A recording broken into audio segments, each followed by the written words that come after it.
Hello दोस्तों, good morning. स्वागत है एक बार फिर से आप सभी का एमजेटी एजुकेशन में। साथियों, आज है 28 जून और आज की वीडियो में हम लोग बात करेंगे 28 जून 2025 के most important daily current affair के क्वेश्चंस के बारे में। तो चलिए वीडियो की शुरुआत करते हैं, लेकिन वीडियो को लाइक, शेयर और चैनल को सब्सक्राइब जरूर कर देना। ठीक है, आपके एक सब्सक्रिप्शन से हमें काफ़ी ज़्यादा मोटिवेशन मिलता है।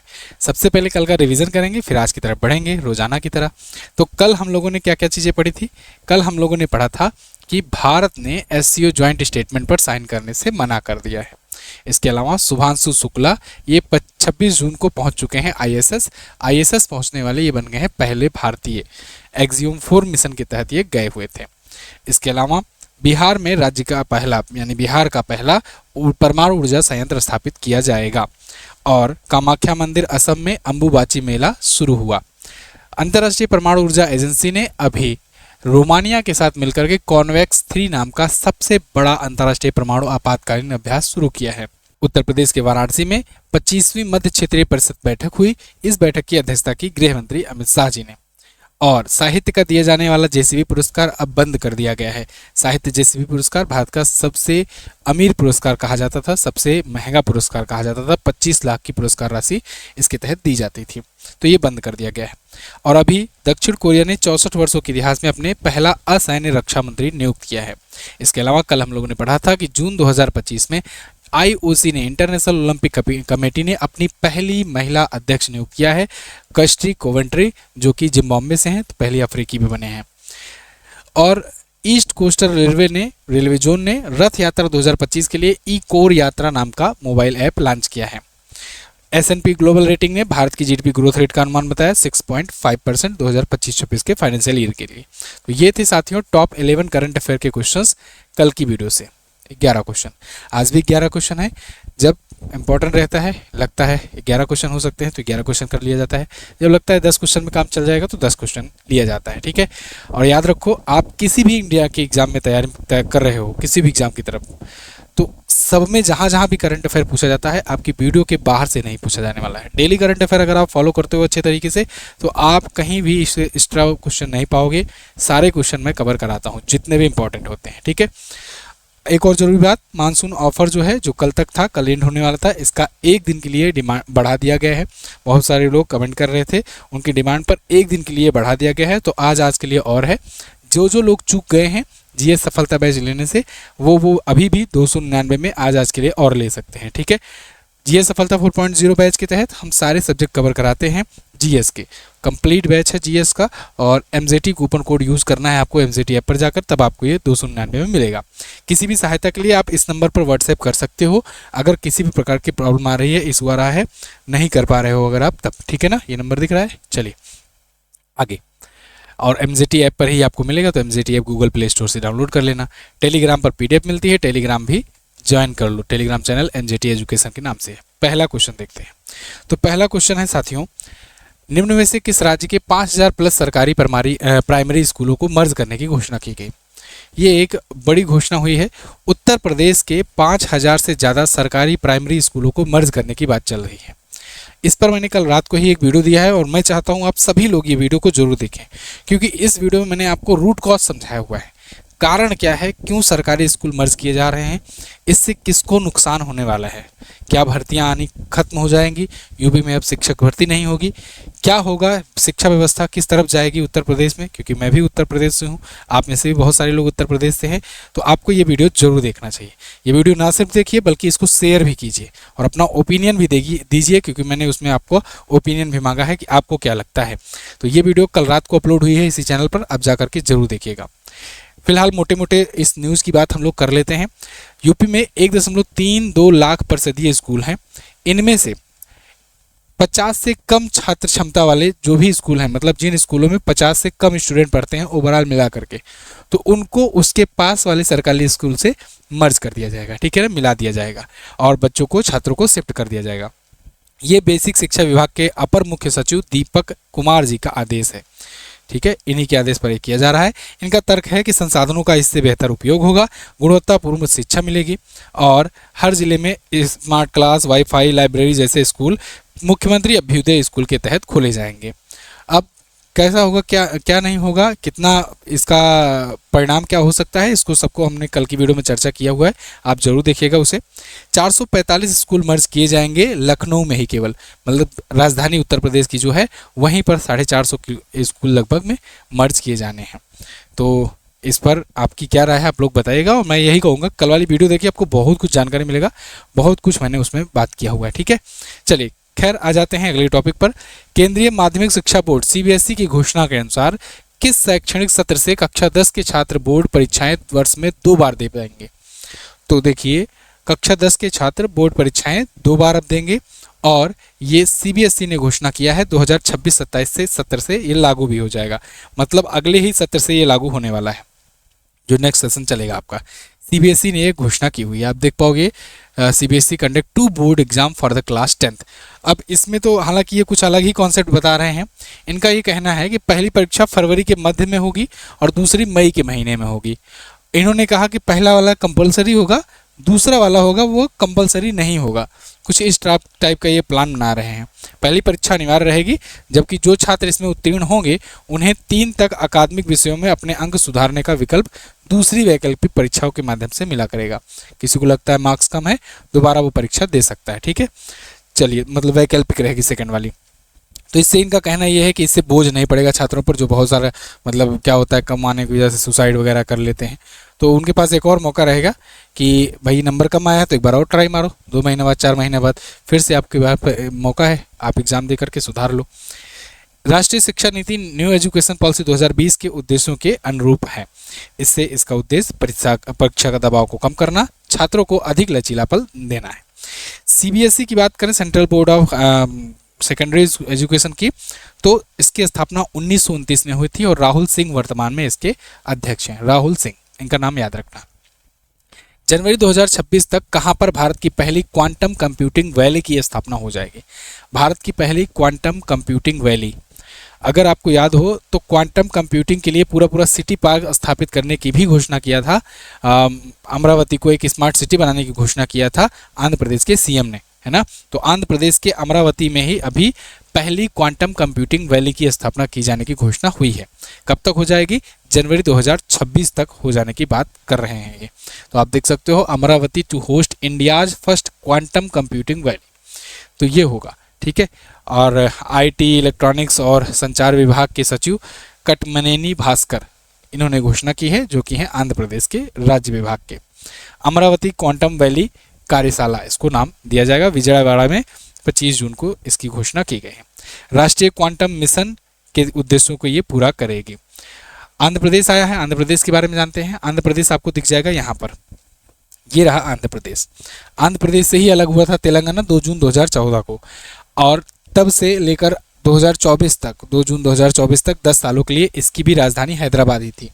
लेकिन 10 साल का एग्रीमेंट था, वो पूरा हुआ, तो इसके बाद इसकी राजधानी अमरावती हो गई है। ठीक है, चंद्रबाबू नायडू जो हैं ये टीडीपी, तेलुगु देशम पार्टी से यहाँ के सीएम हैं। तेलुगु देशम पार्टी का नाम याद रखना।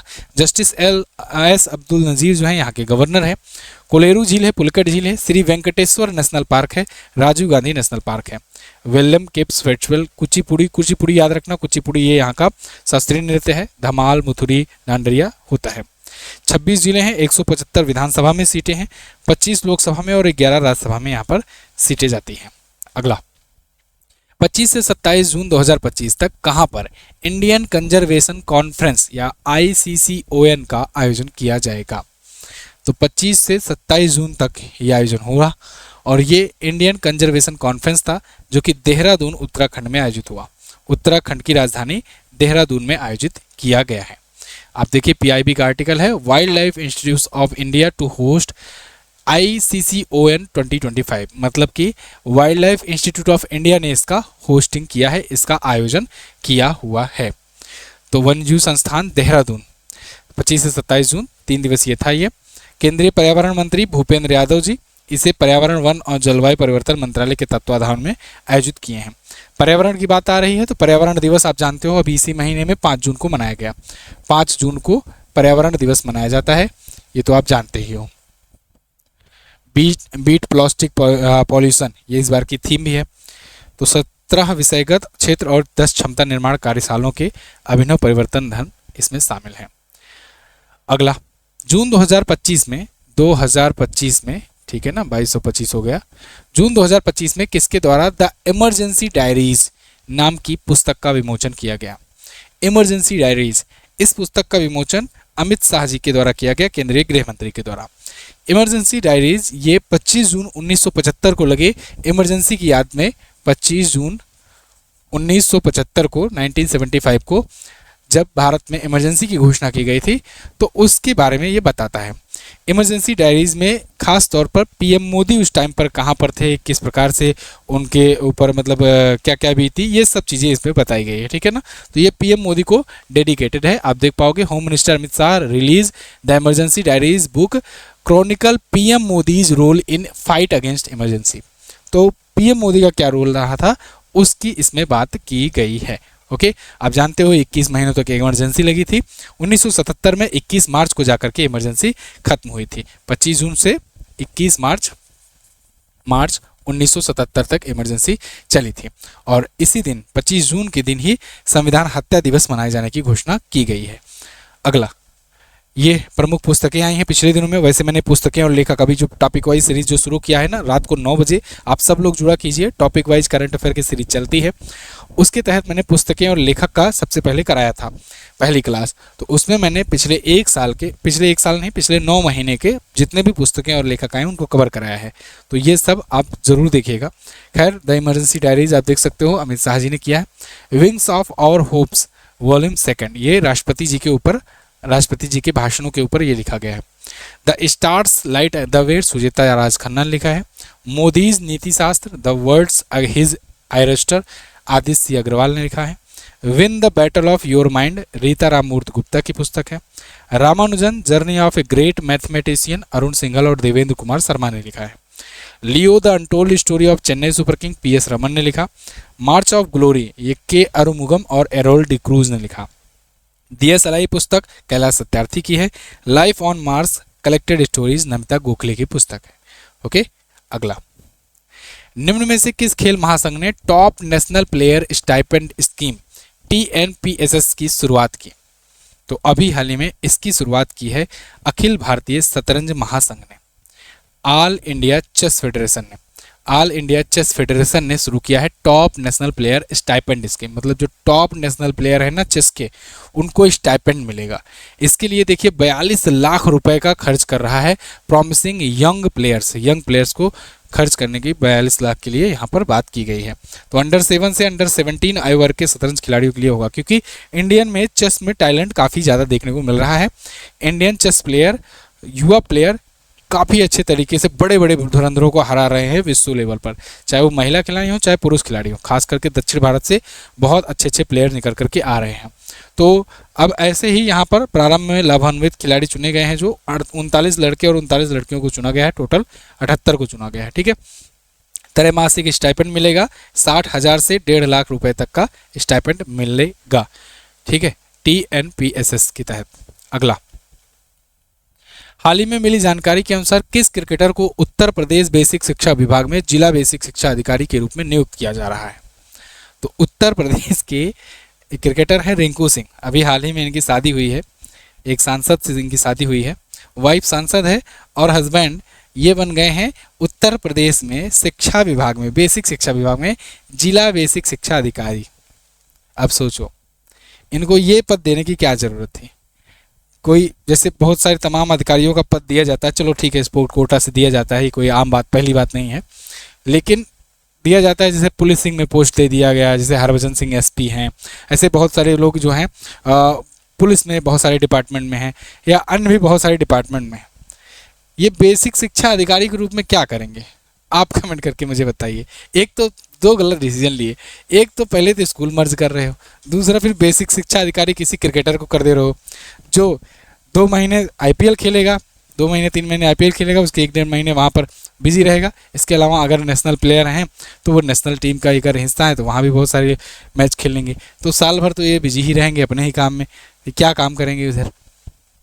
खैर जो भी है, 2022 की डायरेक्ट भर्ती नियमावली के अंतर्गत इनकी नियुक्ति की गई है। रिंकू सिंह और समाजवादी पार्टी की सांसद प्रिया सरोज की आगामी शादी, अभी शादी भी हुआ है इनका, अच्छा स्थगित की गई है। अभी रिसेप्शन शायद कुछ हुआ था, चर्चे में तो थे उसमें, शादी शायद टली है, अभी एंगेजमेंट हुआ है, कुछ ऐसा है। केकेआर से है के लिए आईपीएल में खेलते हैं, भारतीय टी20 टीम में भी खेले हैं, आईपीएल में लगातार 5 छक्के जड़कर चर्चा में आए थे रिंकू सिंह। अगला यहाँ पर कुछ और नियुक्तियां हैं, उनकी बात करेंगे। क्रिस्टी कोवेंट्री आईओसी की पहली महिला और अफ्रीकी अध्यक्ष बनी है। शिव सुब्रमण्यम रमन पेंशन फंड नियामक और विकास प्राधिकरण के अध्यक्ष बने हैं। जी संपत कुमार निप्पॉन कोई इंडिया का प्रबंध निदेशक हैं। अनुराधा ठाकुर भारतीय प्रतिभूति और विनिमय बोर्ड के सदस्य हैं। अलियावती लोंग कुमार ये उत्तर कोरिया में भारत के राजदूत नियुक्त किए गए हैं। यशस्वी सोलंकी राष्ट्रपति द्रौपदी मुर्मू का एड डी कैंप नियुक्त किया गया इनको। ब्लेज मेट्रोवली यूके की विदेशी खुफिया एजेंसी MI6 की पहली महिला अध्यक्ष बनी है। अरुण श्रीनिवास मेटा के नए प्रबंध निदेशक बने हैं। और कीर्ति गणरेकर ये सन फार्मा की पहली एमडी बनी है, सन फार्मा की एमडी बनी है, ठीक है ना, पहली नहीं। तो एनटीपीसी का सूचकांक और रैंकिंग, इसकी क्लास कल हुई है, कल रात वाली 9 बजे वाली भी क्लास आप जाकर के देखिए। डेली टॉपिक वाइज क्लास चल रही है रात को 9 बजे। नोटिफिकेशन वाला इशू चल रहा है, नोटिफिकेशन नहीं पहुंच पा रहा है लोगों के पास, तो आप बिल्कुल नोटिफिकेशन के इंतजार में बैठा कीजिए। टेलीग्राम पर जाइए, 9 बजे आपको क्लास को नोटिफिकेशन मिलेगा टेलीग्राम पर, नहीं तो 9 बजे आप पहुँच जाना यूट्यूब चैनल पर, जाकर चैनल में लाइव सेक्शन में पहुँच जाना, वहाँ पर आपको वीडियो मिल जाएगा, ठीक है। किस राज्य में भारत के पहले तितली अभ्यारण्य का उद्घाटन किया गया? भारत का पहला तितली अभ्यारण्य, बहुत ही इंपॉर्टेंट क्वेश्चन है।